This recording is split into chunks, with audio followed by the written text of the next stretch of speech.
Assalamualaikum warahmatullahi wabarakatuh. Halo teman-teman YouTube semuanya, berjumpa lagi bersama saya dalam channel Mahsis Pria. Pada kesempatan kali ini saya akan memberikan tips servis tutorial cara mengatasi kipas angin dinding mati total ya teman-teman. Di sini nanti untuk mengatasi kipas angin dinding mati total, di sini teman-teman hanya cukup menggunakan kabel bekas untuk mengatasi kipas angin mati total. Gimana caranya? Nanti teman-teman bisa simak videonya ya teman-teman. Di sini untuk kipas angin dinding ini mereknya Okayama ya teman-teman. Di sini mereknya kipas angin dinding Okayama.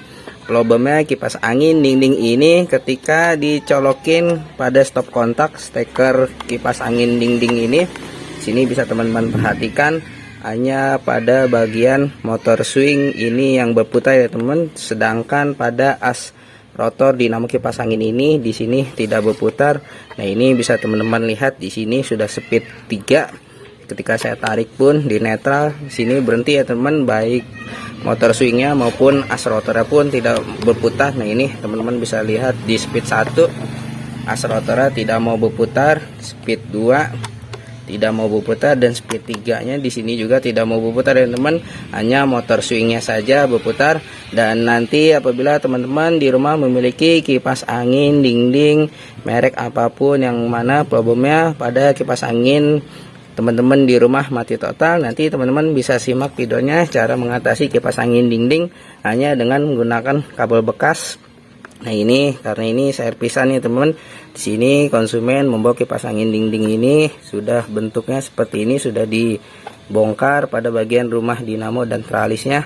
Untuk langkah pertama, steker kipas angin dinding ini saya akan cabut saja.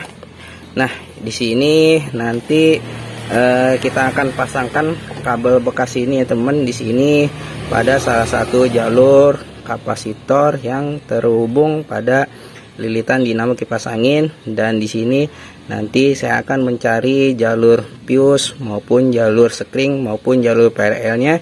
Sini saya akan sambungkan, dan apabila nanti teman-teman tidak tahu jalur fuse ataupun jalur sekring pada dinamo kipas angin ini, di sini teman-teman bisa membuka pada bagian tutup belakang rumah dinamo kipas angin ini. Nah, di sini terlebih dahulu kita akan cari jalur fuse pada dinamo kipas angin ini ya teman-teman, kabelnya warna apa agar teman-teman lebih paham. Di sini saya akan buka terlebih dahulu baut-bautnya.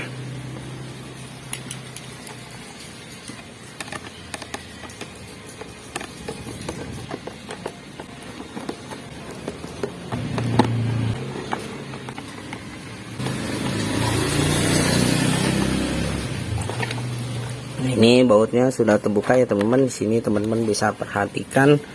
Nah, untuk jalur dinamo kipas angin ini, di sini keluarannya kabel warna merah, putih, hitam, dan biru. Di sini teman-teman bisa mengurutkan warna kabel merah dia di speed 3, warna putih di speed 2, dan warna biru di speed 1. Nah, untuk jalur fuse-nya ini warna hitam ya teman-teman.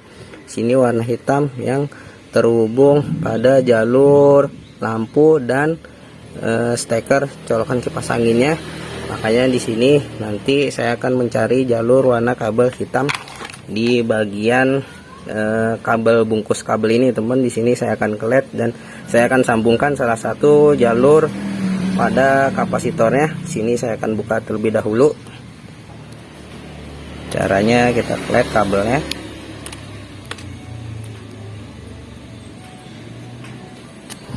Nah, ini ya teman-teman, di sini warna kabelnya.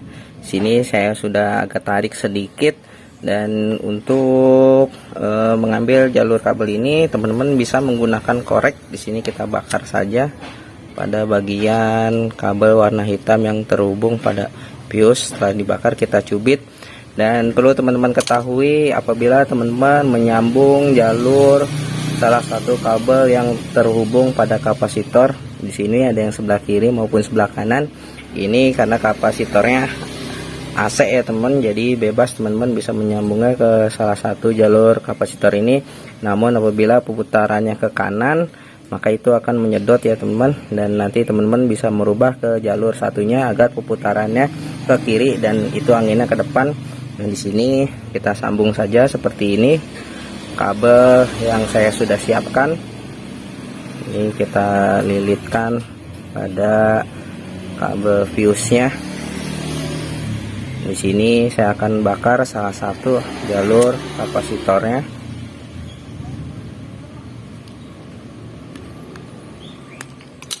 Nah, ini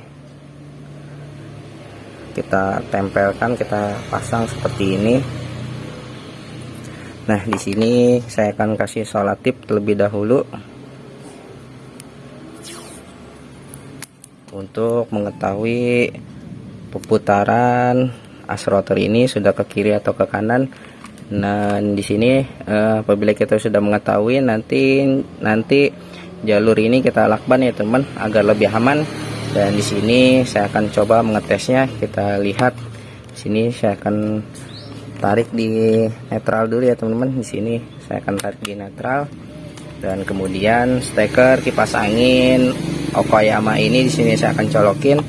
Nah, ini ya teman-teman di sini, dan usahakan agar tidak menyentuh bodi rumah dinamo kipas ini, agar tidak koset ya teman. Di sini bisa teman-teman perhatikan ini di saklar on off ya teman-teman. Dan ketika speed saklar ini di sini saya akan tarik. Di sini bisa teman-teman perhatikan, di sini saya akan tarik ya teman-teman. Di sini di saklar speed 1. Nah, lihat teman-teman, di sini as rotor ini dia tidak mau berputar ya teman, namun hanya bersuara getar dan dengung. Dan ketika di sini saya putar dengan tangan, nah lihat teman-teman, as rotor pada dinamo kipas angin ini dia sudah mau berputar. Di sini saya pindahkan di speed 2. Nah, ini sudah lancar ya teman. Dan perlu teman-teman ketahuin untuk cara mengatasi kipas angin mati total dengan cara menjamper kabel seperti ini. Pastikan terlebih dahulu as rotor pada dinamo kipas angin di sini lancar, tidak macet, tidak oblak ya teman. Dan di sini tadi ketika saya sudah colokin, namun as rotor ini masih belum mau berputar ya teman. Dan ketika saya bantu dengan tangan, as rotor ini mau berputar. Dan nanti di sini langkah lebih lanjutnya saya akan membongkar bagian as rotor dinamo kipas angin ini untuk membersihkannya. Oke teman-teman, mudah-mudahan video ini bermanfaat. Yang mana di sini saya memberi tutorial cara mengatasi kipas angin mati total dengan cara menjamper pada bagian salah satu jalur kapasitor ke fuse dinamo kipas angin tanpa membongkar dinamo kipas angin ini. Mudah-mudahan video ini bermanfaat. Jika bermanfaat silahkan like, kasih komentar, share, jangan lupa subscribe. Dari saya cukup sekian, terima kasih. Assalamualaikum warahmatullahi wabarakatuh.